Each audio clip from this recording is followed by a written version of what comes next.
Hey guys, what's going on? SE Rocks here with you guys once again with another episode of 3D Dudes, Drinks, and Discussion. As always, I am your host, SE Rocks, being joined once again by my co-host, Xan the Plant Man. What's going on, Xander?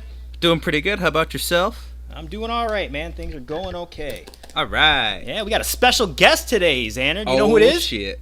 I might know who it is. You might know who it is. He might be in the bottom of your screen right now. Maybe. Yeah, there he is right there. Yeah, it's Top Hat Tom. What's going on, Tom? Hey guys, I'm so happy to be here with you. Yeah, we're happy to have you, man. This is going to be really fun. Oh yeah. Yeah. We got to get this out of the way. What's everybody drinking on? What you got, Xander? I have a pre-mixed Kool-Aid beverage. Kool-Aid? You're drinking on the Kool-Aid, Xander? Drinking a little bit of the Kool-Aid today, I see. You are a Kool-Aid drinker, aren't you, buddy?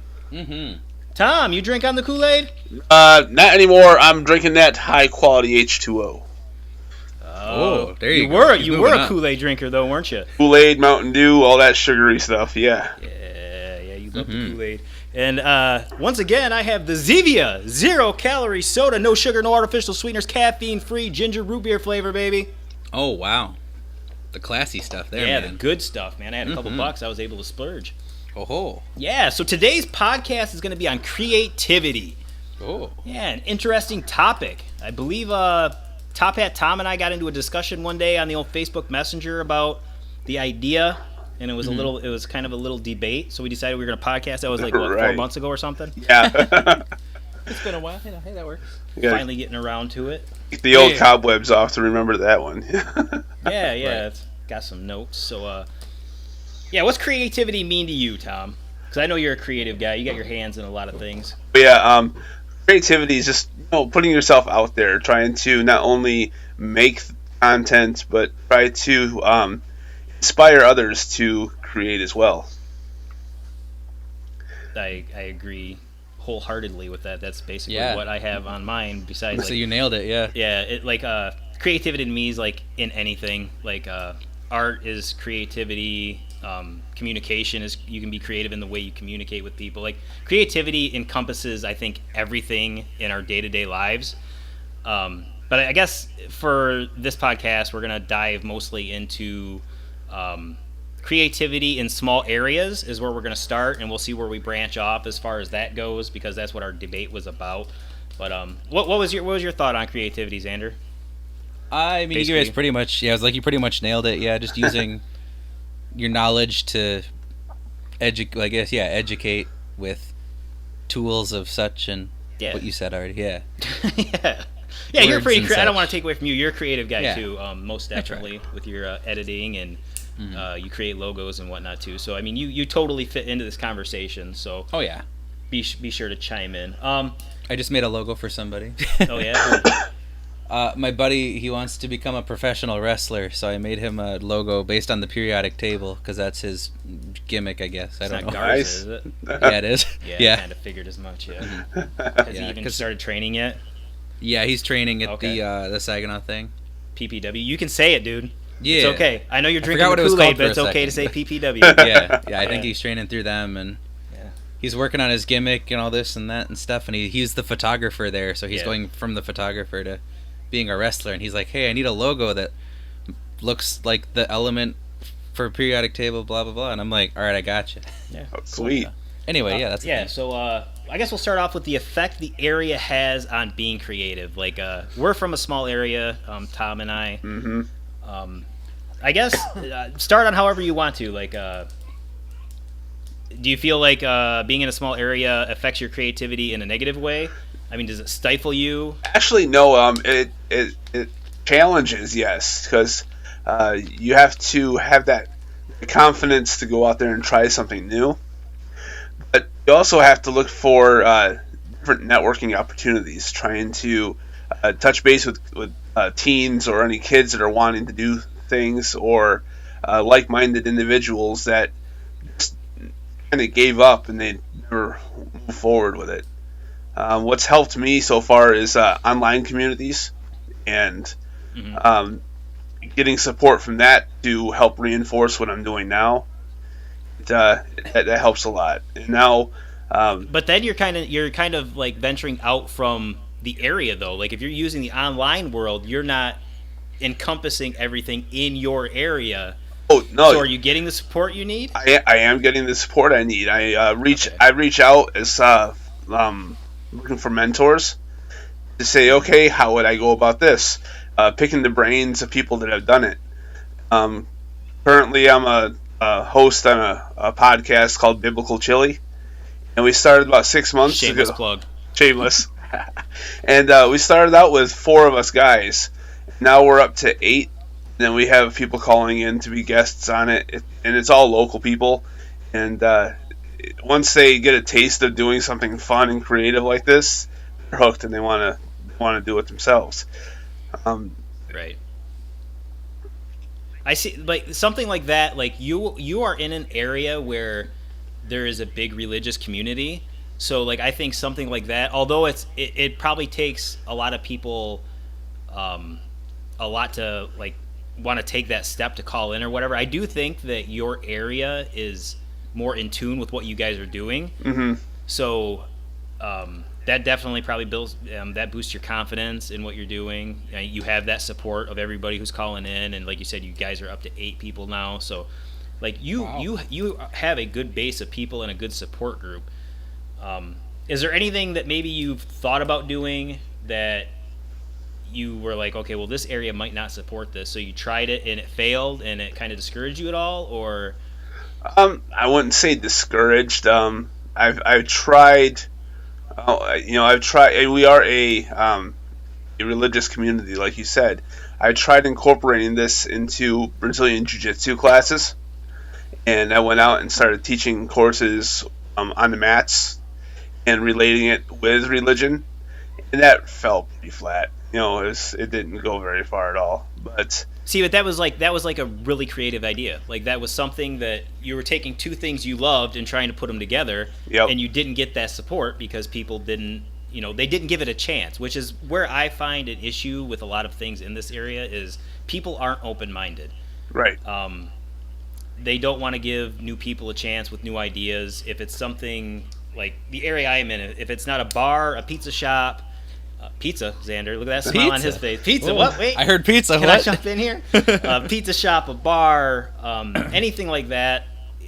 No, you're not going to get much support from anybody. And without that support personally, I lose confidence in what I'm doing. I get discouraged. There's a lot of things that I feel like I do or I could do if I was in a bigger area or if I had a bigger support group that I might push a little bit harder with. Right. So that's I feel very stifled being in a small area, being creative. Not even as far as like my art goes. Like Xander's in a good area where, like you said, he's creating logos and stuff for people and does stuff for. I don't know if you want me to drop Saginaw Spirit, but does. Yeah, there you go. What are you, a videographer for Saginaw Spirit?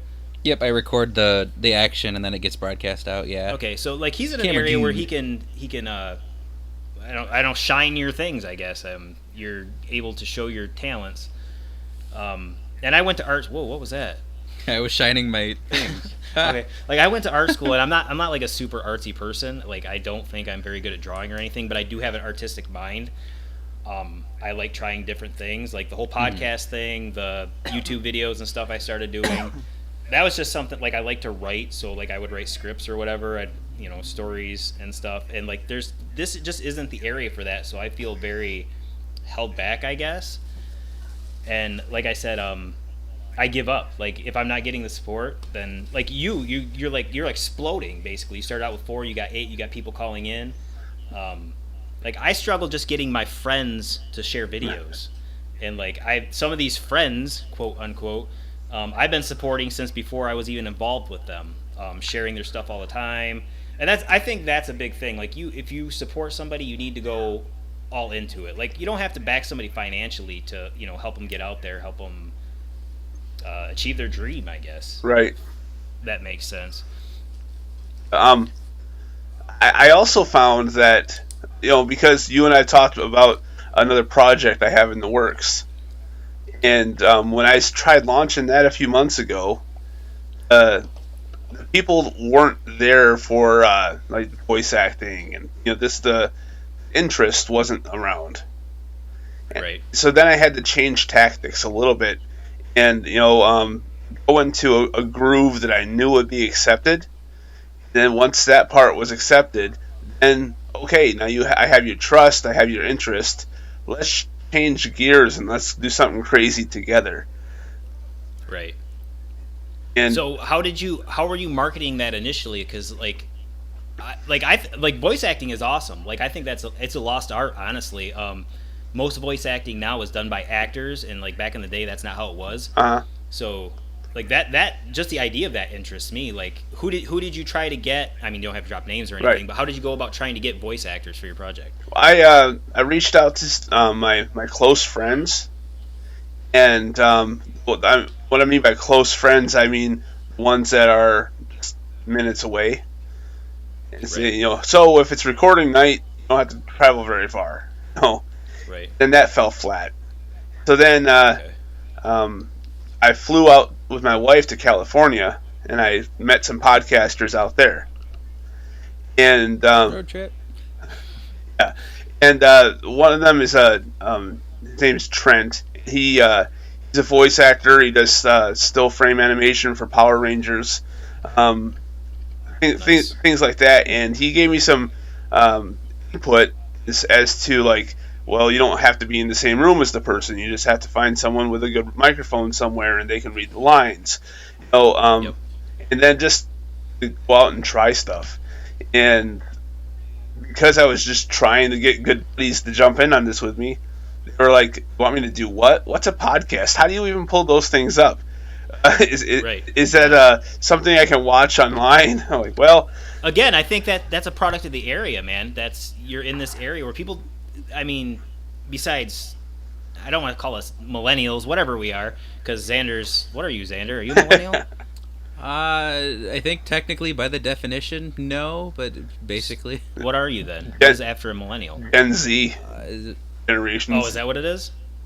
I think it's, because I think millennials started 81, 82, they say. Oh, if it's 81, 82, then yeah, definitely. Yeah, I was like, I didn't know if it started in 2000 or if it was. But yeah, right. I don't know at what point, what year millennial starts. I didn't even realize there was one after millennial, honestly. But I guess that shows my age.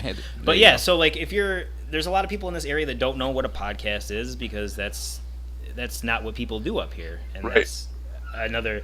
I mean, that's I guess where my frustration came too is when I was trying to get my stuff going is that people don't.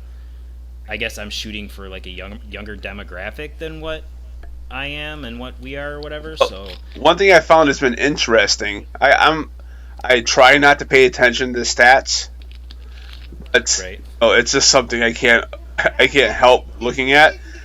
Yeah.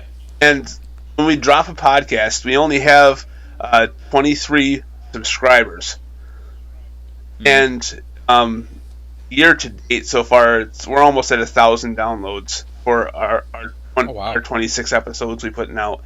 But yeah, that's awesome. We share it on Facebook, the link on Facebook, and when people play it on Facebook, it doesn't count as a download or a listen. Right. It shows that on your analytics, like, oh, this percent is listening on iTunes, this percent is listening on Facebook, but it doesn't show up. So I've learned not to place my heart and soul on those stats because they're not really reflecting the listens that you're actually getting. Right. Yeah, but 1,000 downloads is pretty incredible, man. That's definitely something huge. Oh, thanks. Yeah, for sure. Do you remember, Xander, drop to you real quick. You remember when we got to meet Chris Van Leet, Van Vliet? You know what I'm trying to say. Like when he was talking about his podcast and like how he got started. Yeah. You remember what he said? Words exactly? No, couldn't tell you. but the gist of it was like start with small goals. Like if you have a podcast, try to get 5 listeners in a year. Like set your year goal for like we want 5 listeners, and then like the next year we want 25 listeners. He like said start small. I can't remember the exact words either. I know it was on his shirt, but yeah. And the more people that tell you about it, and the more followers you can get based off it, and the more frequently you post, and that 5 will tell 5 more people, and that's exactly. And that goes back to the support thing. Like if you have 5 people listening to it, if those 5 people share it 5 times, maybe it's going to reach 2 more people, and maybe one of those 2 people will share it, and it's supposed to blossom like that, and that's how that was Tom, I guess. But yeah, so he was Chris Van Vliet was talking about how like he expanded, and he's like huge now. Whoa, hi. Yeah, so Chris Van Vliet is like really expanded his brand. He's able to interview just like numerous wrestlers and all walks of life. So basically, his advice is really good. You start off with something little, like 2 followers or whatever, and try to double that goal. So starting off with a small goal is always important, I think. I do too, because if you shoot for too large, then you'll be disappointed. Exactly, and I think that's where I kind of got burnt out. Is not that I had huge goals, but I definitely thought with my Facebook followers and everything that I would have bigger than where I'm at, so it was frustrating. Yeah. So as a whole, I guess to like backtrack it, like a simple question. Tom, what kind of things do you do as far as like, so as a creative individual, what kind of things all do you do as a creator?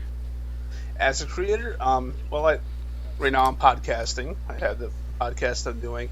Also dabbling in writing scripts for audio dramas, and working at all things like social media marketing, trying to get that all figured out. Like a media maven, or just your own brand? My own brand, and finishing up with my business degree, and I want to test all these waters out to see what feels best for me. Oh, absolutely, yeah. Social media is definitely much bigger. I mean, obviously than before, because it was I can't talk today. Social media wasn't as big as it is now. Obviously, just a couple of years ago, even. So it's like social media definitely has a huge impact on getting the word out there, spreading your stuff, getting other people to see what you're doing, and it's definitely, it makes it easier, but sometimes it is still a challenge to get those shares that you need out there, and when there's other people out there doing the same stuff. And Tom, have you ever used? It has a blessing and a curse. The Facebook sponsor thing or whatever, where you like pay and then they boost. Oh, it's boost. Yeah, sorry, not sponsor. Have you ever tried that? No, I haven't. I'm a part of a YouTube, a Facebook group of other podcasters, and they told me that was actually a waste of money, because they don't have as much of a return on investment as you'd hope they would. Yep. They all suggest doing email lists and taking control of your own followership that way. Okay, like by email list. You have a lot of followers on. What do you mean by email list? Like, how are you, like cold calls? Like, how are you getting these emails that like from people that don't already follow you? Well, I don't have an email. Right. I didn't mean you personally, but like, how is this supposed to work? I've just now figured out how it works. So you are a creator. You decide to make something of worth, something of value. Like let's take SE Rocks here for example. And you do a lot of wrestling reviews, and a lot of Rocks relics. Yes, sir. Things like that. There you go. You could make a little, a little 2 or 3 page magazine flyer saying about how much stuff is worth and how rare they are. People will find that appealing. Okay. They'll click on a link, take them to a landing page. They enter in their email address. They now have access to that. Now you have this email address. That way, you go to your email and you can send all these people on your list updates about new shows coming out, things you're doing, and it's a direct line instead of a filtered line like the algorithms like Facebook and Twitter and all them use. Yeah, that makes sense. I didn't even think of like a landing page where you have to enter your email, because like I do that all the time. You go somewhere and it's like, well, enter your email and you'll get this or whatever. So that explains that pretty well. I was actually looking at over the last couple days starting a Patreon, because I know a couple of the YouTubers that I watch started one, but the more and more I read into it, it doesn't sound like a good fit for like our situation, because our followership is low, and what are the chances like the 5 people who watch our stuff are going to donate for us to create more content? So like I don't think Patreon's a good thing to start as you're blossoming, because you're already kind of pigeonholing your fans into like, well, you got to pay for us to make this content. So it was interesting to read into. Oh yeah, I think it's one of those things where like once you have a big enough following, like it's kind of a good incentive to like, okay, here's what we're already doing. We have a good followership. Let's do more. But like like you said, we're just starting out right now, so there's not as big of a interest in like why would I want to donate $5 to old SE Rocks or something. And it's like we do have a fan out there, Harry. I'll drop his name because Harry's one of our beloved followers who's like creating like graphics and stuff for us like on his own time. So that it's good to have a fan out there that is enjoying your stuff enough. But there's definitely not the followers that we need to have. Like, hey, send us $2 and we'll I'll write you something. You know what I mean? Because I know we'll give you a crisp high five. High five next time you see SE Rocks. But you mentioned, Tom, about your you do screenplays. Is that, what did you call it? Was it screenplays? Audio drama. Okay, yeah. Could you dive into that a little bit more, because I know I kind of know what you're going at, and I think it's a very interesting idea. But then I'll backpedal a little bit as on like how the small area might stifle that a little bit. Can you tell us about it? Well, I'll actually try to ping pong off both those ideas. An audio drama is basically a throwback back to before there was televisions. You'd sit there and listen to Lone Ranger or any of those radio programs, and because of podcasting, it's starting to come back, and so it's just they're telling a story. You have people acting out the lines. You have background music. You have ambient noises to let them feel like they're actually in the room and following along. It's actually really gaining popularity. And as far as being in a small community, like you said, stifling it, I have learned so much since I started this that when you're creating something like this, geography really doesn't play a factor into it.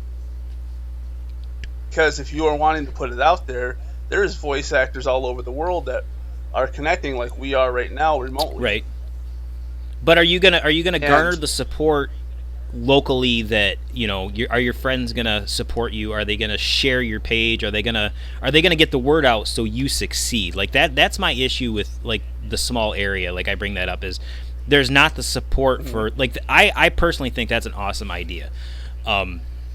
It's old but it's fresh, but are you going to be able to get that support from your friends around here? They're going to be like, well, you're doing what now? That's crazy. You're not going to make money off that. Get a real fucking job. You know what I mean? Like that's how I feel like a lot of people like look at the podcast and stuff. Like, why you're a middle-aged man talking in a microphone to your friends. Like, get a real job. Like that's the kind of support I get. So like combat that. I was having the same conversation with a gentleman that has his own podcast network, and right now he hosts 26 different podcasts on his network. Holy shit! And his network. He asked me. He says if he was to ask me to speak in front of 50 people about what I do all the time on podcasting, would I be happy doing that? And I said, 50 people? Yes, I'd be happy doing that. It's more than I talk to right now. Right, yeah. For sure. You got to start somewhere, absolutely, yeah. But as long as you're doing it for the right reasons, you're doing it because you enjoy it. You enjoy putting the content out there. When people say, what are you doing? You can hold your head up high and say, I'm doing what I enjoy. This is what it is. Take a look. You can plug it. I think that's where I kind of, like... when I've had people ask me like, well, what do you do, for fun or whatever, and I'm like, well, but I hang my head when I say it. Like, there's not that confidence because I feel like, I'm just that middle-aged man like doing this because I enjoy it. I mean, that's what I say is like, well, I podcast because I like it. Like, I edit these things together because I like it. Well, you're not making any money off it, no, but like this is what I'm enjoying. Like, it's not because of the money. Would it be nice to make cash off it? Yeah, but like I enjoy this. You know what I mean? Yeah. My free time when I'm not doing my homework and podcasting, I do Brazilian Jiu-Jitsu, So to look people in the eye and tell them that I dress in pajamas and roll around with guys on the Right. floor all day, you know, It's a good description. It's the same yeah. kind of feedback. Yeah, and then when you talk about professional wrestling, some people think of it the same way too. You know what I mean?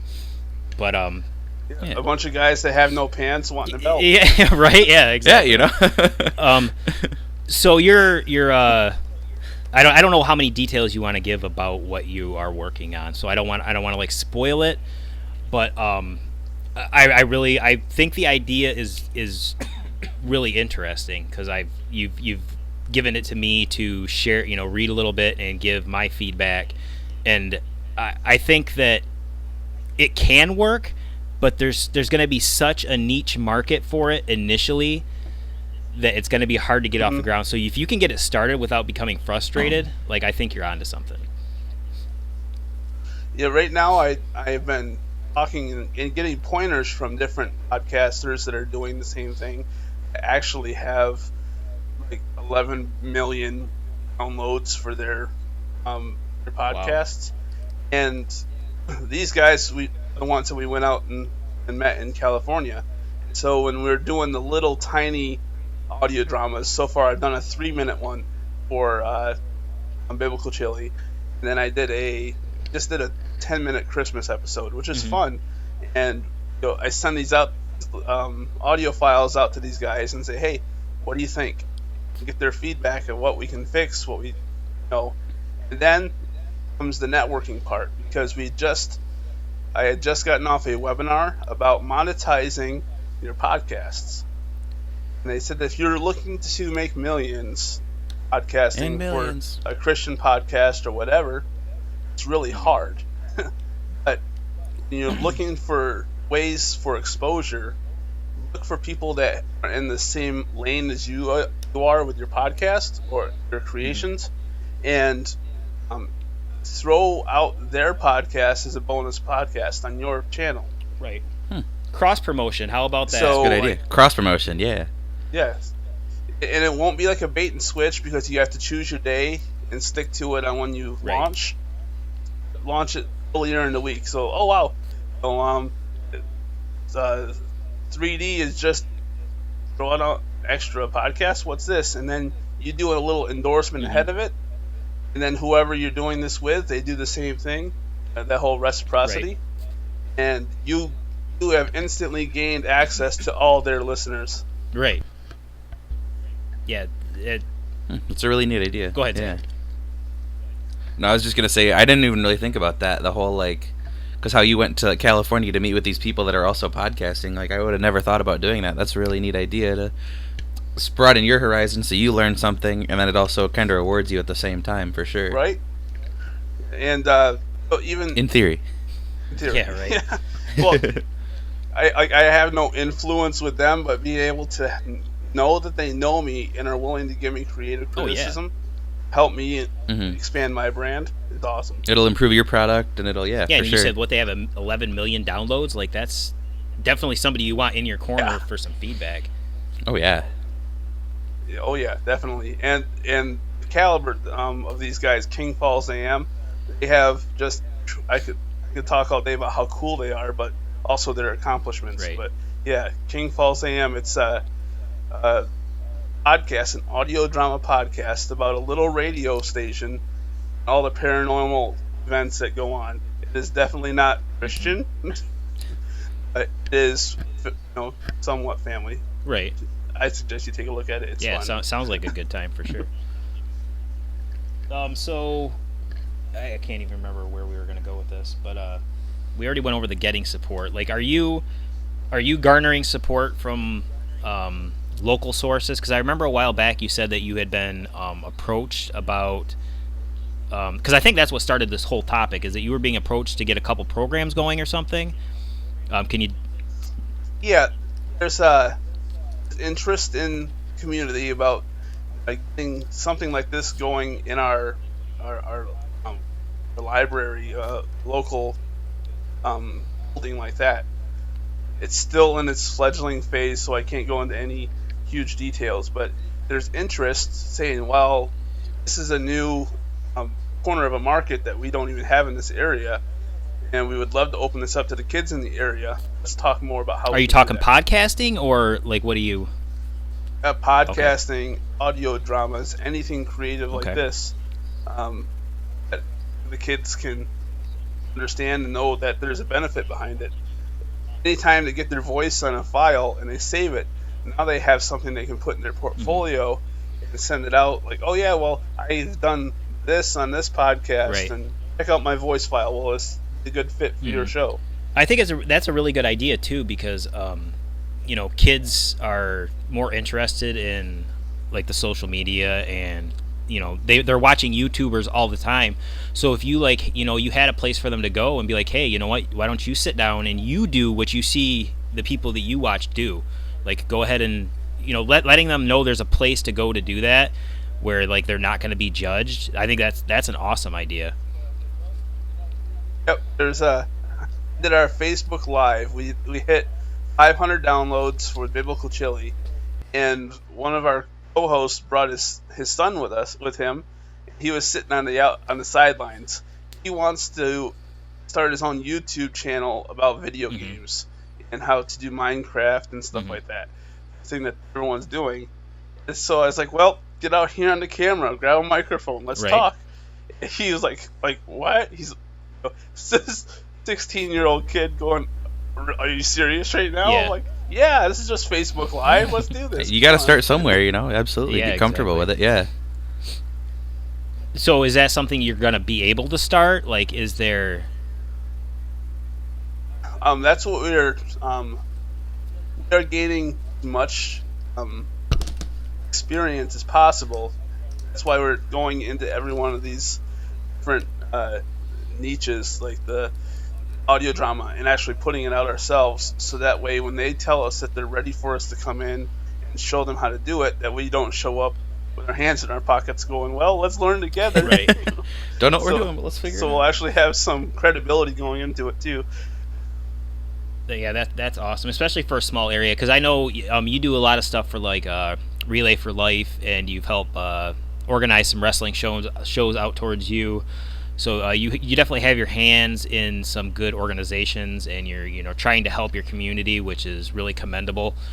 So I think that probably helps, the fact that you have those Relay for Life connections and you go everywhere, and then those connections might listen to you, and then you're getting those ideas out there too. So you definitely have the connections and support that some people don't have. So that's definitely awesome, especially from a small community, because your area is very small, and very small.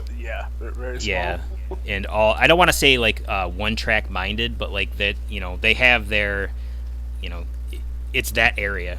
But yeah, if you're in this area, you're either a nurse, or you're working at a sawmill, or like myself, you're working at a manufacturing plant, or you're a farmer. Exactly. So there's not a very diverse base there for you to get into. So the fact that they're interested in even thinking about doing a podcast for kids or whatever is really, really cool, which is something that I think would be a really, really good asset to this community to have, because kids don't have much to do around here. So if you give them another option, it would definitely benefit everybody, I think. Yeah, me too. Do you have something, Xander? Not off of that point, not really, no. Okay. Sorry.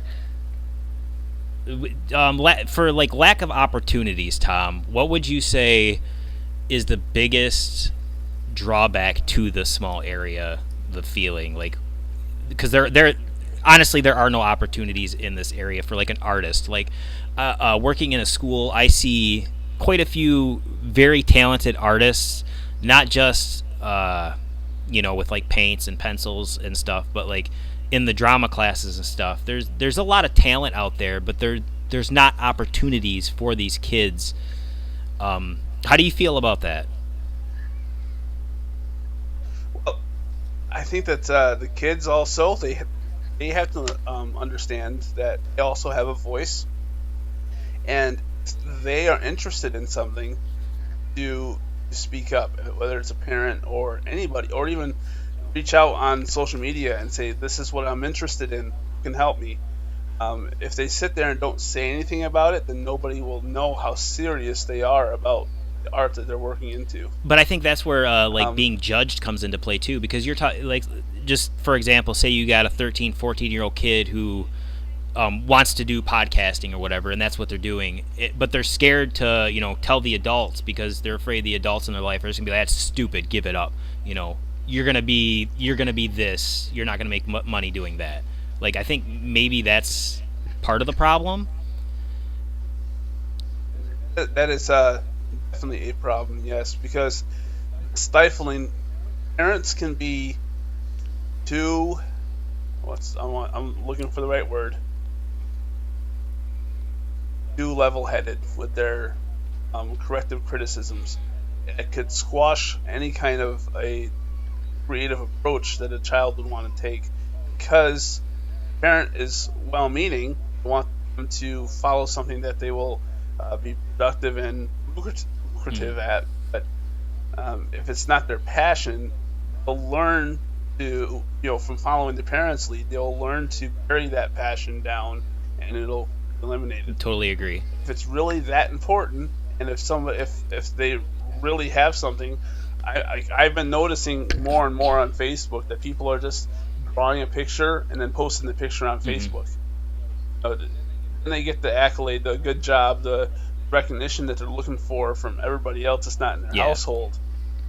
I want to say too, like, it's not even like, yes, parents definitely for sure, but I also like even students at the same level is like, for like when you in middle school when everyone gets into pro wrestling and then like everyone else is like, no, that's stupid, and then like, yeah, I totally. It's, it's not just parents saying the same thing. Like, kids at your same level are gonna judge you for the same stuff too, because you don't like what everybody else likes, and if you have a passion that someone else, how you brought up like the parental support or whatever. Like, me and my father never got along that great as when I was a kid, and when I finally like broke into the biz, they say, and we ran our first show in Grayling, my dad showed up, and that was like huge to me.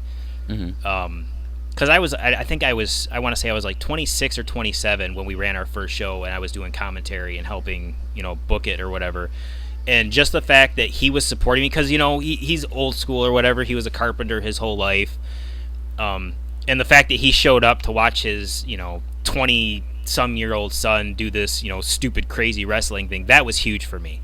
I honestly think that's why I've stayed with it, to try to maybe get something going again, is because that little nudge of support that he was there for me during that time really it really stays with me. So I think if the younger kids can get that support and that push and that drive and that motivation, it'll definitely benefit like a smaller area or whatever.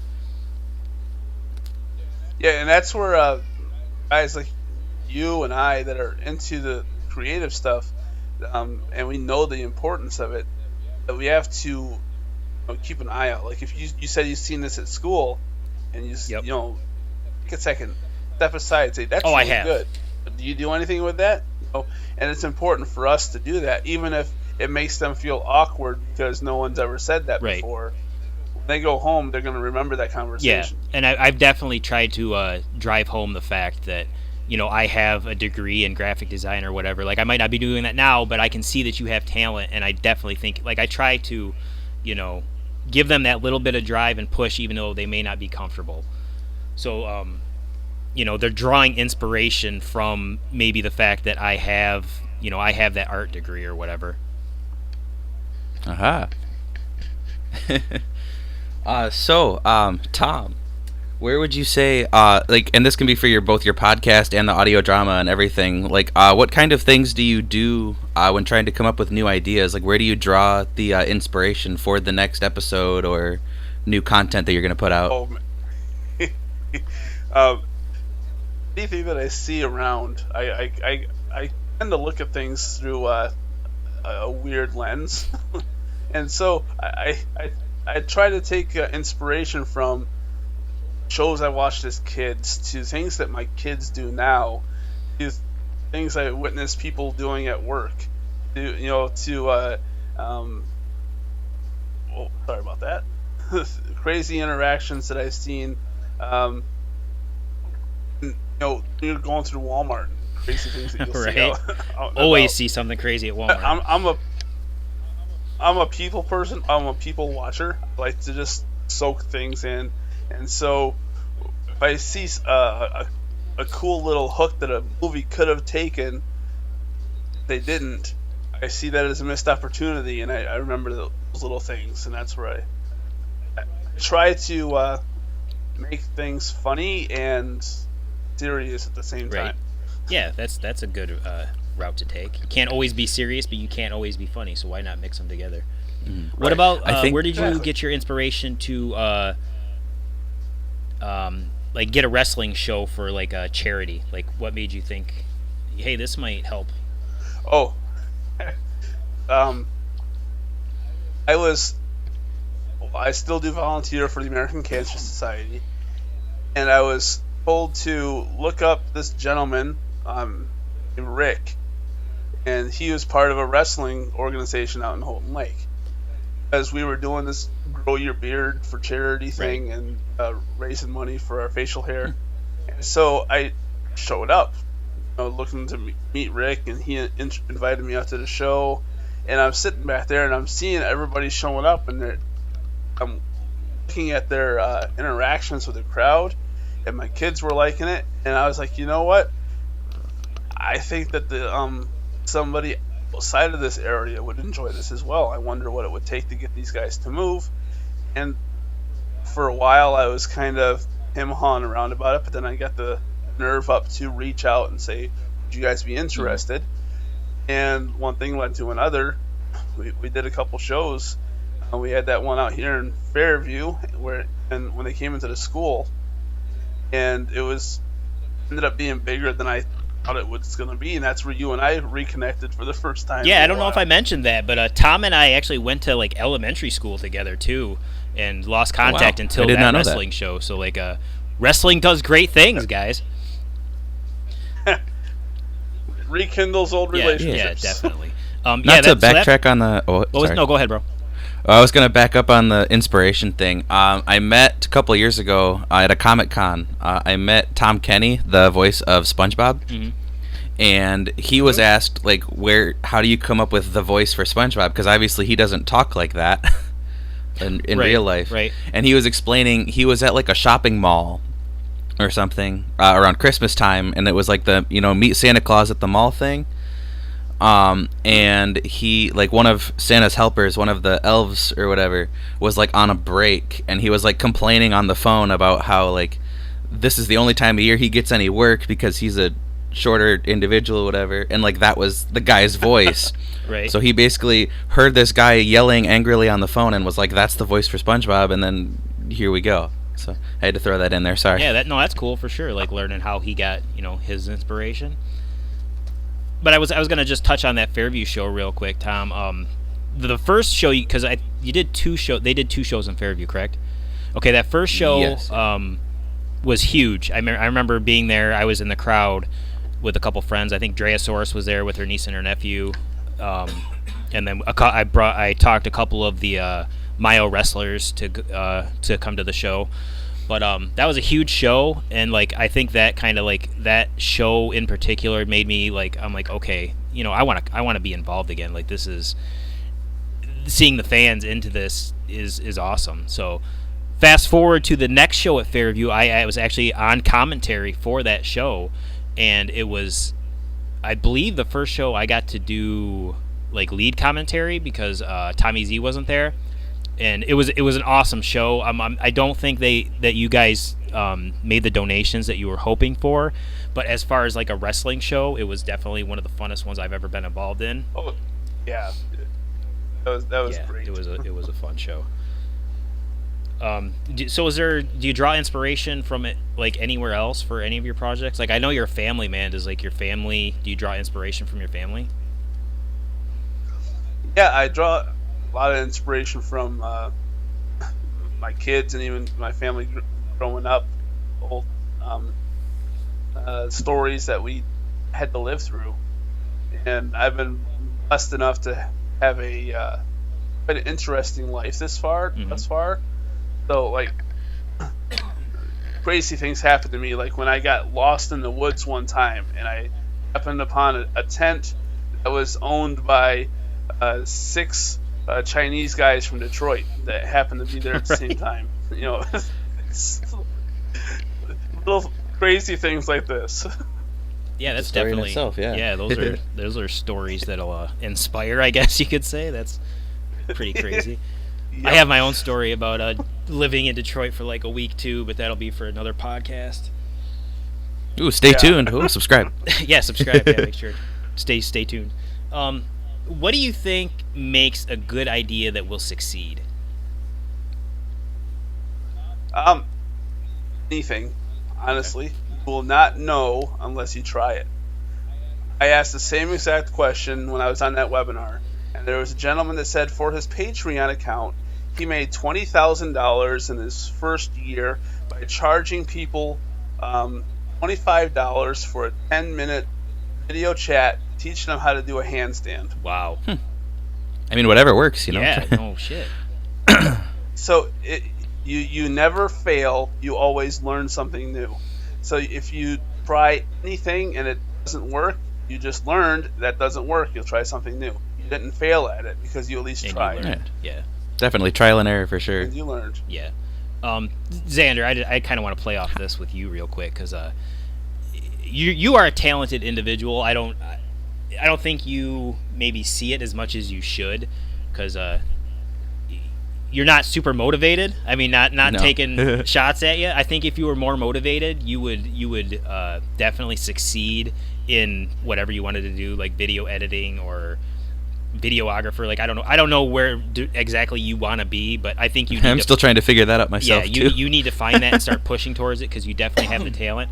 But if as far as like being successful, what do you think you need to do to be successful in what your avenue of life is? I know you said you're still trying to figure it out, but it's definitely, you're a video editor, dude. You are a graphics designer. Like that's, what do you think you have to do to be successful?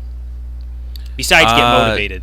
I was gonna say, yeah, motivation's the first step, obviously. Kind of just like, all right, nail down exactly this one thing, 1, 2, 3 things. This is exactly what I want. Like, because right now I'm still kind of in the boat of like, well, I know how to do these things, but like, can I see myself doing just this one thing? Right.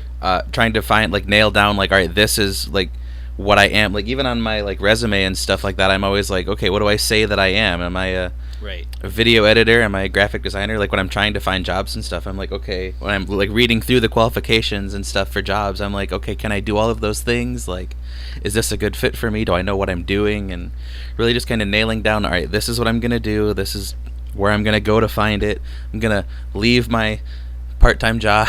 Yeah, I think your fear is definitely a hindrance. Yeah, that's definitely holding me back. Yeah. I'm definitely comfortable with, I mean, as much as I hate it, I'm definitely like in a comfort, like this is my comfort zone. Yeah. I'm used to doing this for 5 years. I've been at the same place. I totally doing understand. The same thing. I don't think I've ever like stayed at the same job for 5 years just because I get burnout and I know when it's time to move on, I guess. So but I do have fear. I mean, I'm not gonna say I'm like fearless when it comes to moving to new things, but you got to let go of that fear, man, and just like because you're talented, so you have to push your limits for sure. And I did have an interview for a place too, but then like during the interview, she was explaining to me like what the job was, and I was like, okay, well, this isn't really what I want to do.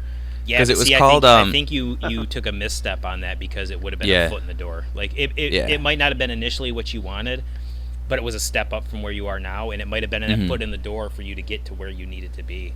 For sure, yeah, it definitely would have. But again, fear. That's fear will get you.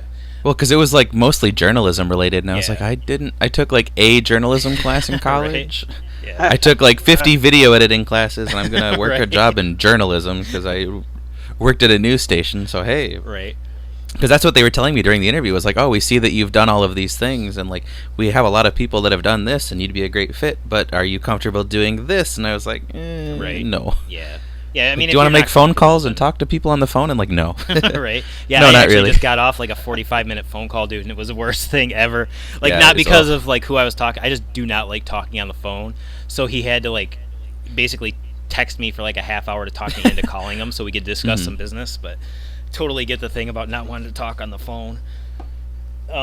So I got a couple more questions left for you, Tom, before we wrap this up. Do you feel you get support from your friends? Like, are your friends supporting you? Like, not just like, go Tom, go get them, but like, are you getting that social media support that you need? Like, are your friends like sharing your stuff? Are they, subscribing to your pages? Are you getting, you know what I mean?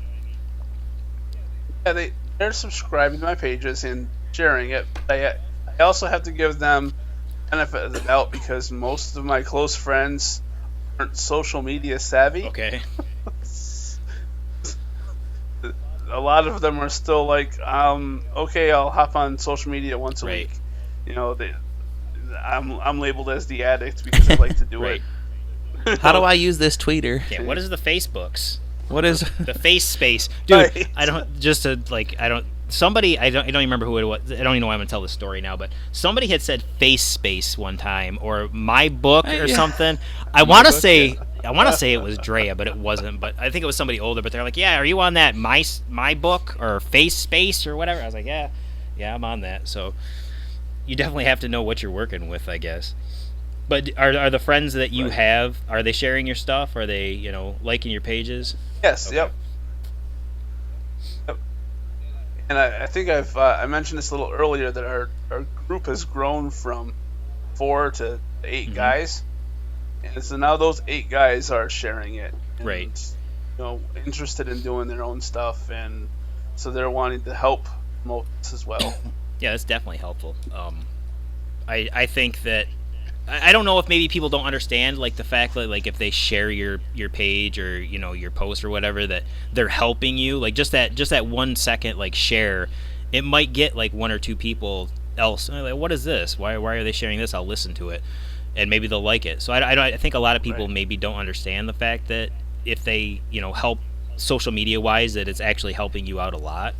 And then there's just the people that don't give a shit, like whatever, I'm not going to support this. I mean, and all it takes is that one person. If one person latches onto it, and they're gonna tell somebody else, obviously, and then from there it branches out from there. Absolutely. Yeah, exactly. Going back to what we were saying before, it takes 2 people tell 2 people, tell 2 people, tell 2 people. So, sorry, reorganizing myself. And that's 10 more people. Yeah. Yeah. So I mean, definitely support your friends, I guess, is what I'm getting at here. Like whether or not you like what they're talking about or what they're whatever they're doing, they don't like. It takes 2 seconds to help support them. So I appreciate your support, Tom. I know you are always sharing our pages and stuff. So it's definitely appreciated. So without promotion, nothing happens. Exactly. And that's the only reason I'm back on Facebook. I took a hiatus for a long time, but it's impossible to run my I don't want to say my gimmick page, my SE Rocks page without having my personal page open. So that's like the only reason I'm on right now is to help promote that page again because trying to push it really hard, trying to get things going again. What do you think about the negative outlook on certain ideas? Like you pretty much already wrapped this up, so we don't even really have to touch on it long because you seem to have a lot of support in your area as far as like people wanting to get behind your podcast and stuff. So do you feel like you're getting any negative outlooks from anybody from what you're doing? No, but because of the lane that I'm in, with Christian podcasting, you have to actually maintain that value set. It helps you stay accountable because with Christian podcasting, that's your testimony out there. If you do anything to misstep or veer off of message you're already putting out there, and it nullifies anything that I'm saying on my podcast. Right. So I have to make sure that I'm staying in line with practicing. You're keeping kayfabe, Tom, as they say in the wrestling business. I think Xander had one more question before we tie the ends up. Oh yeah, I think we kind of touched a little bit on burnout early on. But I guess in terms of like burnout, like how often does that ever really like bother you at all? Do you ever get a burnout? And if you do, kind of like what do you do to like try to get past it and keep pushing and get through it. Well, for burnouts, I do get that. I get that a lot, especially because I'm juggling college and full-time work and family stuff and podcasting and American Cancer Society. I had to pick and choose. Like, I've not been on the mats now in about a year. Right. Because it was just too much. So I had to pick and choose which lane I wanted to dedicate my time to, because it's the one thing that we all have the same amount of is time. We only have 24 hours in a day. Everybody has the same amount. And so I had to dictate which one would help serve my family the best. I've just learned through conversations I've had in the last week of a term called pod fade, where people latch onto analytics and they don't last more than 9 episodes because they don't have the backing. They feel burnt out. They feel like all the work they're doing is for nothing, so they just disappear. Totally get that. That's when it's important that you're doing what you enjoy. The second that what you're doing turns into another job, you need to take a break from it. Don't completely quit. Just put a little comma there and revisit it when your life straightens back out and you're ready for the season of your life to reopen. You just have to make sure that you don't let getting burnt out on one creative avenue affect your home life or your family life, because that's your main priority right there. Right.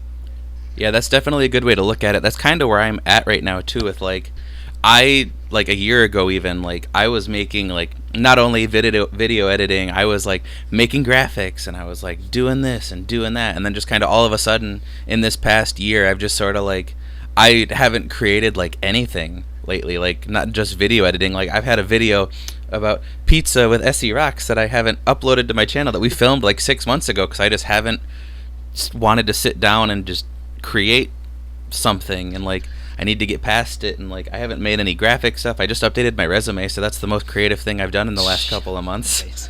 But it's like I need to get to a point where I'm like ready to just do it again, because it used to be like so much fun. And when I was doing the video editing for the wrestling, it was like, this is a lot of fun. I'm creative. I'm building stuff from scratch that people are watching and seeing and enjoying, and just it just hasn't been as enjoying lately, and I don't know why, but I'm gonna hopefully get back into that this year. Nah, we're not gonna. I certainly hope so. Dude. Get that hopefully out of there. It's gonna happen. Dang it. There you go.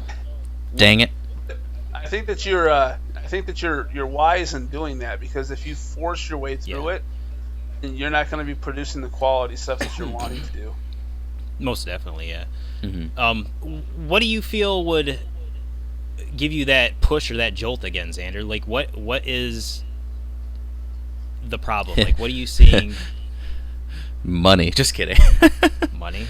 No, I don't know. Are you saying like, you're not getting your rate? No, I would say I'm not quite getting my rate. Okay. That's definitely part of it. And just, I don't know. Like, I feel like I've kind of hit a peak of like what I know how to do, I guess is the way to put it. Like for creating graphics and stuff, like I can only do so much on a 2-dimensional flat pane. So if I could, I guess, learn new techniques and stuff to like even go like from 2D flat stuff to like 3D, like, oh my god, like hey, speaking of 3D, haha. But like I feel like, and that even might even be part of what it is too, is like, because when I was going to school and I was learning new things in college and dropping money down into a fireplace and just here's take my money, shoveling money into, where like I was learning new things and I was able to apply those things I was learning while I was being creative at the same time. And like I was taking a graphic design class when I learned how to make my Christmas light animation graphic that had Christmas lights and snow in the background, and it was the coolest freaking thing I've ever made. It was very cool, Xander.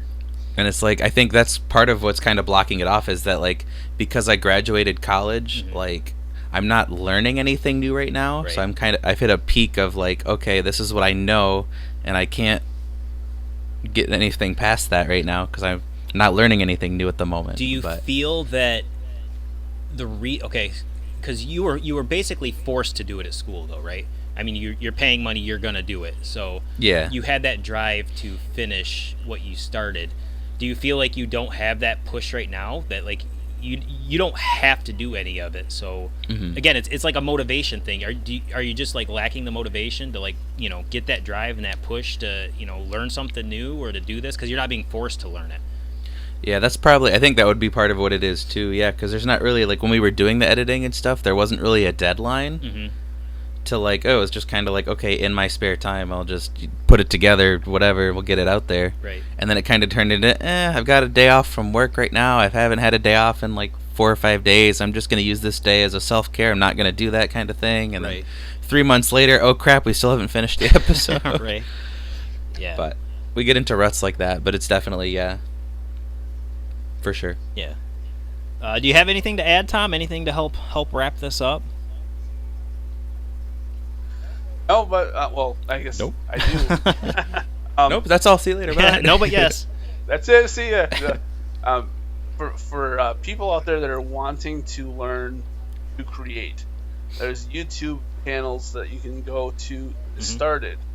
When you go to even purchase the things that you need to get started with, the people that you're buying things from are also great outlets. Learn from everything and everyone around you, and don't stop if you hit a brick wall. You can reach out.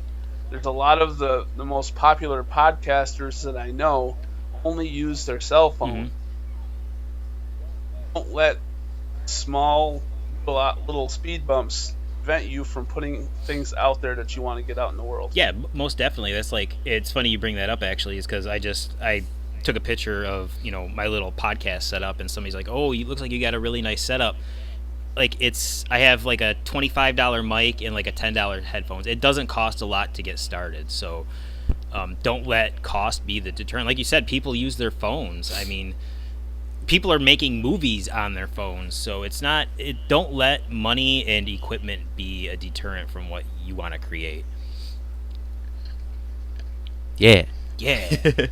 Yeah. Xander went out and bought a $3,000 camera? Yeah, I was like, hey, so we're gonna make this product look really good. I'm gonna. Yeah, how'd that work out? Yeah, no, it's going great. Keep drinking the Kool-Aid. Even my computer. Like I was editing off my laptop, and I was like, you know what, my laptop's not cutting it. I've got like 4 gigs of RAM in this thing. Like, yeah. My computer, it takes like 6 hours to render out like a 1 hour long video. So I was like, all right, I need a new computer. So I bought a new computer. And then I was like, all right, the video quality looks good, but hey, let's go. I'm just going to go nuts and buy this 4K camera. And like, let's go. And it's nice to have. And like, I'm putting out 4K content and it's, it looks cool, but like, who cares? Like, it looks cool, So yeah, definitely. Don't let. I've got an SE Rock sticker on my camera case. Like, heck yeah. Got to support Rox. Darn it. Heck yeah. I had something else I was going to touch on right there that you'd brought up, but sorry. The fact that you have you're allowed, or not allowed, but you're able to spit ideas off of like these podcasters that have 11 million downloads, but like you still came to me and asked, like, what can I do to get this started or whatever when you were first starting. So like you're definitely not just pigeonholing yourself into like, I'm only going to get the help from like the big guys. Like you definitely ask everybody that you can pick their minds and take what you need from. Oh yeah, definitely. Like one of the little gems that I learned that I didn't know about was that sound quality is make it or break it deal for your podcast. So when I asked about the cell phones, they said go into your closet and record in your closet on your cell phone, because your clothes in your closet will act as soundproofers, and you'll have clearest sound that you'll get from just inside your closet. Yeah, that's crazy. Mm-hmm. I mean, it works, yeah, because like if people are listening to this kind of stuff, like the tiniest little noises and stuff. Yeah, it's a nitpicky thing, like that ASMR stuff. Like people, oh my god, people live off of that shit. The ASMR stuff, right? The whispers, hearing voices. Oh yeah, there was the guy I was talking to. He was doing a conference, a podcasting conference, and he had the hustle and bustle of everybody behind him while he was recording. And so he put on a filter to cut out all the ambient noises to try to get it on just his voice and make it clearer. But what he ended up hearing was every conversation of the people walking by. Oh, jeez. Oh no. What they were talking about. So he had to put the noise back in and just say they know where I'm at Right. and deal with it. Right. Like, sorry, this is what you get. Sorry, it works. Yeah. Yeah, that's funny, man. Yeah, so I just want to say thanks to Top Hat Tom for joining 3D Dudes, Drinks, and Discussion. Definitely enjoyed this interview for sure. It was nice to get your outlook on creativity and what you have going on. So yeah, guys, be sure to check out Biblical Chili. I believe you're everywhere, aren't you, Tom? Yes, everywhere I can be. iTunes, Google Podcasts, iHeartRadio, Spotify. Anywhere look for us. Yeah, so be sure to give Top Hat Tom a like on Facebook. Do you guys have a YouTube channel? No not YouTube yet. Channel. Okay, so go find him on Spotify and everything else he listed. Thanks to Xander again for Woo! woo! I know that guy. Yeah, so remember to keep rocking, guys. And stay crispy.